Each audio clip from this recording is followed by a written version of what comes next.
I'm not exactly sure what time we're going to have it. I tell you, it's going to be before the Super Bowl, that's for sure.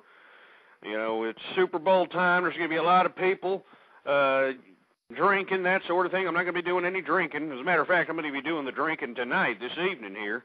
It's Saturday evening, and I just want to go ahead and appreciate the American lifestyle. I mean, that's what everybody should be doing. But like I was stating previous, we're going to probably have another episode of True Conservative Radio tomorrow at an earlier time because of the Super Bowl. And at the same time, we're also gearing up for another edition, a special Tuesday edition after Super Tuesday. We're definitely going to find out what's happening after the results. If y'all are listening in, I just went into my little fridge here, got me a beer. Saturday evening, folks, and I know that today on the agenda what we have the Republican Party. Anyway, I'm getting off on a tirade here. What we have on the agenda as I crack open this beer, it's American-made beer. I drink Miller High Life.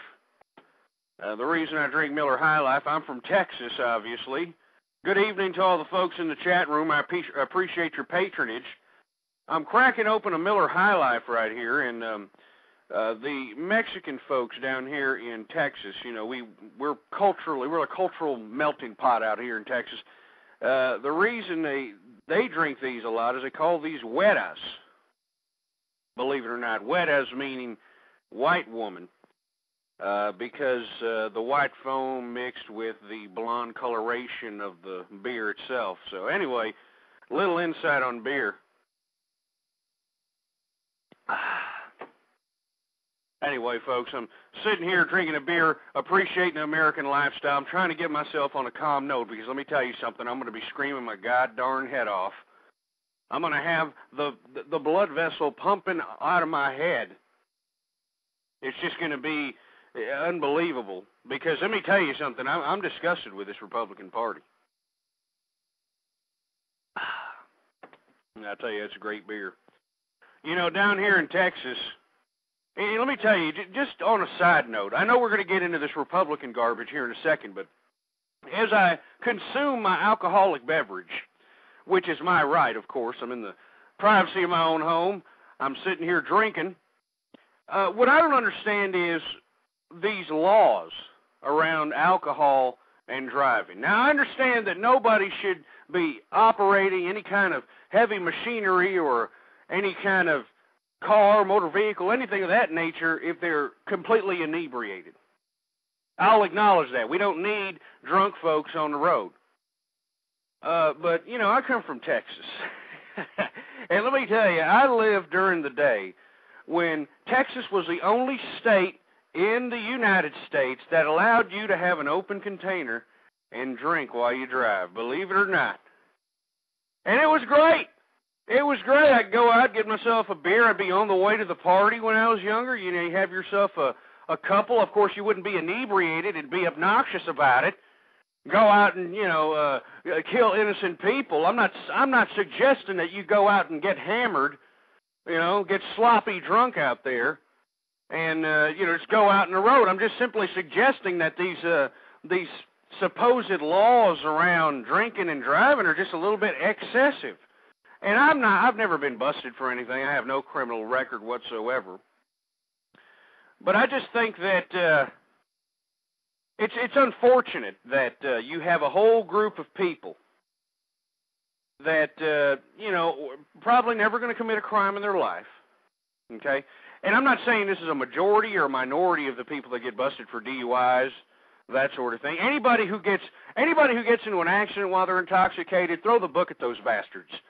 You know what I'm talking about? I don't care what happens to them. If they kill innocent people, you know, throw them in a damn dungeon somewhere, and you know, have whatever happens to them in prison happen to them because they deserve it. But you know, these poor people, you know, they're just going out to a bar, mind you. You know that we do have bars in America. You know that people can actually go to a place where alcohol is consumed and just regularly dispensed for a price.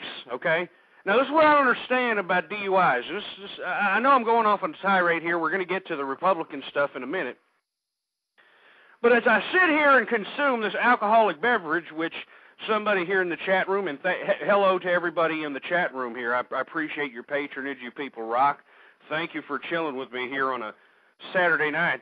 I'm just looking at my beer, and I'm just thinking to myself, you know, I can't go and have about 2 or 3 beers at a bar without the threat of being arrested. I mean, I'm a law-abiding citizen. I've never committed a crime in my life. It's ridiculous. The reason I say this is because I'm an employer, and I have a lot of employees. And I have this problem with many employees. I wouldn't hire drunks, folks. I wouldn't hire people that get sloppy drunk and that sort of thing. These are just young fellas. They're out having a good time. They're, you know, I mean, that's the only thing there is to do, for Christ's sake. You have the feminist movement that has completely emasculated most of America. I mean, just look at the gender-biased justice system. I don't want to get into that. Everybody who's kept up with my show knows about my viewpoint on that, so I'm not going to get into it. All I'm suggesting is maybe when you lax up a little bit on this DUI crap. I mean, they got crap nowadays. You can't even rinse your damn mouth out with mouthwash without them considering you being under the influence. Can you believe that? Because mouthwash has got, what is it, 80% alcohol? If you take a breathalyzer and you rinse your mouth off with some kind of mouthwash, if you took a breathalyzer, you could be incriminated and go to jail. Anyway, it's unfortunate. I'm just didn't mean to get off on that tirade about it, but I just remember I was in Texas.